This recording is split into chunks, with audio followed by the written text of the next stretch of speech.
write down. You want to say your name and spell it so we can put it on Yep. our cards? Josh, J-O-S-H, What's the first initial last name, Josh? P, Porter. Josh, we're going to start you in 3, 2, 1.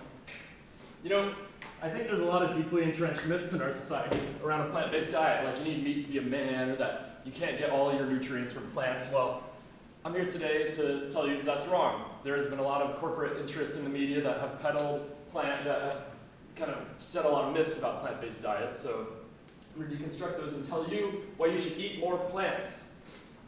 So I'm not here for a lecture on morality. I'm not going to show you graphic factory farm footage. I think we all inherently know that factory farming and slaughtering animals is wrong. Anyone that has a cat or a cow, a dog or a pig knows that these beings think. Some of them have personalities. And so instead, I want to convince you to eat more plants by highlighting that famous plant-powered people that you know are getting the nutrients from plants, that eating plants is cheaper and delicious, that eating more plants is the single best thing that you as an individual can do to combat climate change and ecosystem collapse. Starting with athletes who went plant-based for health and competitive advantage, since plants shorten recovery times. We have Scott Hurek, ultra-marathon runner. He set the world record in 2015 for the fastest 2,000-mile Appalachian Trail run in 46 days. Next, we have Arnold Schwarzenegger, icon of bodybuilding and action movies. He went 99% plant-based in 2016 for his heart health, probably after all the steroids, and openly criticized the meat industry. He also produced the documentary film Game Changers, highlighting the trend of athletes going plant-based for the competitive advantage associated with it. Next, we have the OCB Spring Naturals, just this last April. First and second place winners, both fully plant-based. Chuck the Vegan Lifter and Joey Biotech proved that plants provide the protein necessary for building muscle.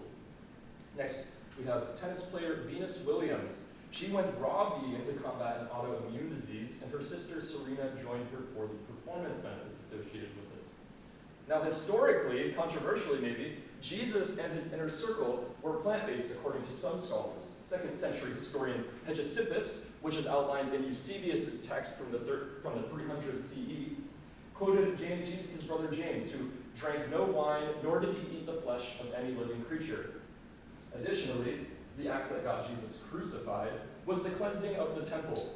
Modern scholars Dr. Tabor and Keith Ackers in their books write that since the temple during the Jewish holiday of Passover was an industrial slaughterhouse, when Jesus drove out the sheep and oxen, he was essentially doing a large-scale animal liberation protest. Now, these scholars propose that in rejecting animal sacrifice, Jesus and his inner circle were demanding a return to the harmony of the original Garden of Eden. Now, moving to other plant-powered people who have used their platform to advocate for the compassion of plant diets for animals, your health, and the environment, we have Ariana Grande and my girl, Billie Eilish. Next, we have New Jersey Senator Cory Booker. We have director James Cameron, developed these great films. Then we have next we have the former Vice President Al Gore, chimpanzee researcher Jane Goodall, bless her heart. Next we have the nonviolent liberator of India, Mahatma Gandhi. Then we have quantum physicist Albert Einstein. Next we have the Russian author Leo Tolstoy, who wrote and suggested that the killing of animals is often the first step toward human violence. And then we have the electrical engineer Nikola Tesla, who actually wrote an essay about cattle and its inefficient use of land. Next, we have Renaissance thinker Leonardo da Vinci, and he would go to marketplaces, buy birds in cages, and set them free. How lovely. And finally, and reminder, this is not a complete list of plant-based influential peoples. We have the historical Siddhartha Gautama Buddha, whose foundational teaching of ahimsa, meaning nonviolence, is a core root of plant-based philosophy in Eastern religions. Now, I know you may be thinking, yeah, plant-based eating sounds great and all, but it's expensive and it doesn't taste good. Well, what does the data say? This is University of Oxford's data, and it shows that 77% of all Earth's agricultural land is dedicated to livestock production, meat, dairy, eggs. yet it produces only a measly 18% of our calorie supply. So how in the world are animal products so cheap in the grocery stores? Well, multinational meat and dairy corporations spend millions lobbying governments for agricultural subsidies. But even still, lentils, oats, nuts, and beans remain the cheapest, most nutrient-dense foods on the planet. And as for the taste, if you cook plant-based meals at home and they don't taste good, that just means there's a skill issue, sorry.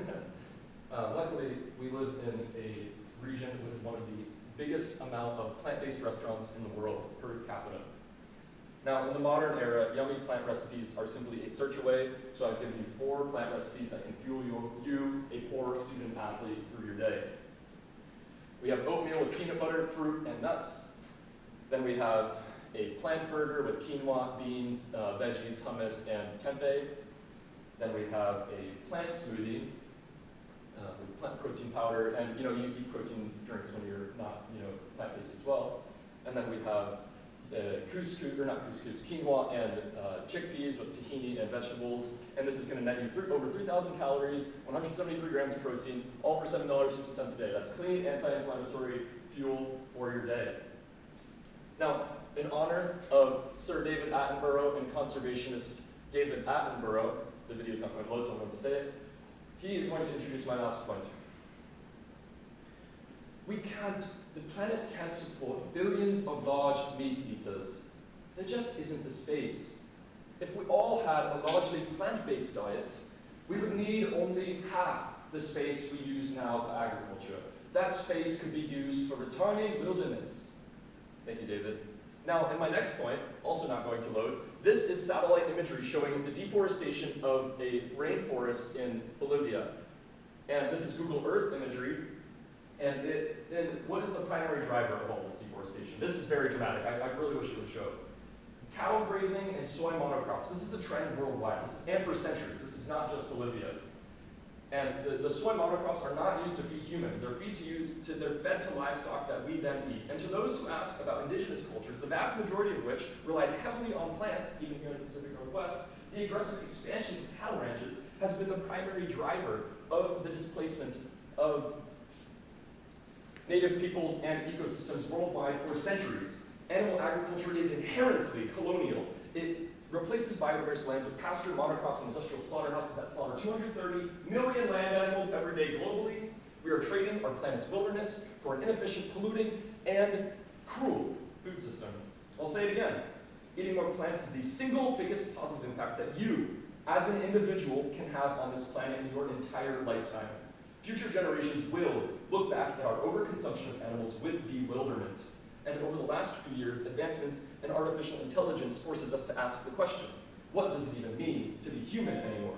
To be human is to be creative. To be human is to be compassionate. To look an animal in the eye and see a reflection of yourself. To be human is to be conscious, to use our creativity and compassion, not to dominate and slaughter the vulnerable, but to care for them as we do each other. So from the bottom of my heart, my compassionate heart, I ask you to please eat more plants.